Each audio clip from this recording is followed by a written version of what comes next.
नाज़िन, हैदराबाद में कोरोना वेगे वधीक 3 हयातियूं खसेवार थियूं आहिनि। उन हवाले सां वधीक अपडेट करे रहियो आहे मराठी जो रिपोर्टर मुदस्सर अब्बास। जी मुदस्सर, छा अपडेट साईं?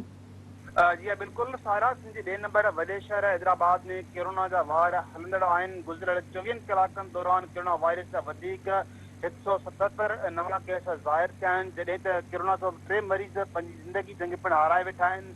जंहिंखां पोइ हैदराबाद में कोरोना सां फोत थींदड़ मरीज़नि जो मजमूई तइदाद आहे उहो वधी 345 थी वियो आहे। सिहत खाते जी रिपोर्ट मुताबिक़ गुज़िरियल 24 कलाकनि दौरान 1569 कोरोना जूं टेस्टियूं कयूं वेयूं, जिन मां 177 माण्हुनि खे कोरोना जी तस्दीक थी आहे। जंहिंखां पोइ हैदराबाद में फाल केसनि जो तइदाद आहे उहो वधी 2322 थी वियो आहे, जिन मां 2268 मरीज़ आहिनि उहे पंहिंजे घरनि में आइसोलेट आहिनि।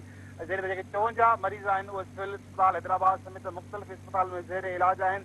जॾहिं त मां तव्हांखे इहो बि ॿुधाईंदो रहां त गुज़िरियल 24 कलाकनि दौरान कोरोना वायरस जे मुस्तबित केसनि जी जेका शरह आहे उहा घटिजी 11% रही आहे। जी मुदस्सर, अवां जी महिरबानी।